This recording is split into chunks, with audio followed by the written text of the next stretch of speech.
anywhere, I know it's very challenging, but micro plan, I think, in fact, in water sector, I had little bit experience actually, that if your village action plan or whatever, if this plan is so comprehensive, encompassing everything, that any department, any organization is able to use it. So your idea, your work, it can be dovetailed and everybody start on it. In Jal Jeevan Mission in water sector, we prepare village action plan and district action plan. So any department who want to, in Gujarat, in fact, first time when we launched in 2001 this village water security. So in that village, any work has to be done, water related, we brought at one place. Fund coming from MLA fund, MP's area development plan, or tribal sub plan, or this, that, anywhere coming. It has to be spent as per this thing.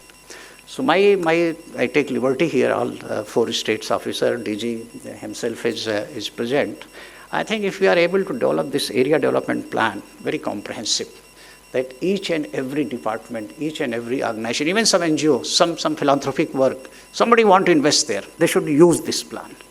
It should not be only afforestation. It should not. Technical things you have already discussed. I would not like to talk about the importance of nursery or local species, indigenous species which in arid and semi-arid region. I think that you know better than me, because I haven't got the opportunity to work in forest department since I work in 96 actually. So I'm not a very forestry or wildlife person, but whatever I have learned in larger, I think that is the one thing I would like to say.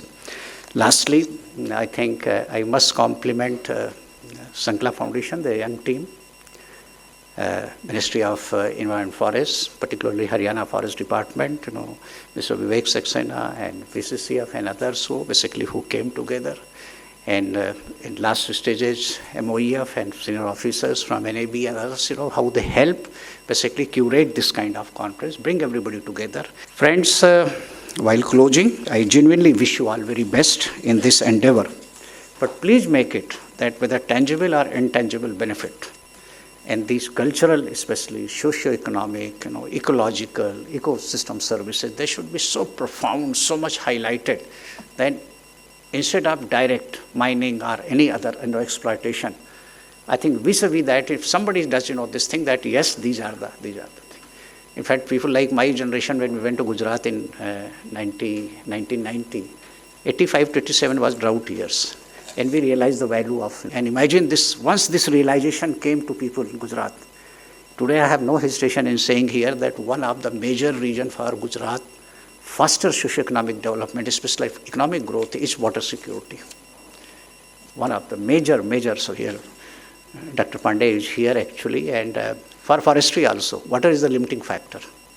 I think this Aravalli can, so my request would be that we should try. Lastly, I think we have no choice except to go to people, involve them, whether civil society, NGOs, and until we don't come together, I think there is scope for success. I think we have moved into where half measure is not going to be helpful. We all have to come together for some kind of purpose. I think if we are able to define this purpose in terms of ecological services, cultural significance, socio-economic development, drought proofing, water security, I think eco-restoration of Aravalli is much easier rather than direct economic exploitation. With these words, once again, I wish you all very best. Thank you for having me here. And lastly, before closing, as you understand, right to life is linked to right to clean, access to clean air, right to clean water. And I think without forest, without this kind of landscape, whether it's air or clean water, not possible. Not possible. Here is the significance of this department, this organization, and the people who are working in forestry sector. This approach, ecosystem approach and holistic approach, I think we will be able to take everybody along and push forward. Thank you all very much. Have a wonderful time and safe journey back to your home. Thank you.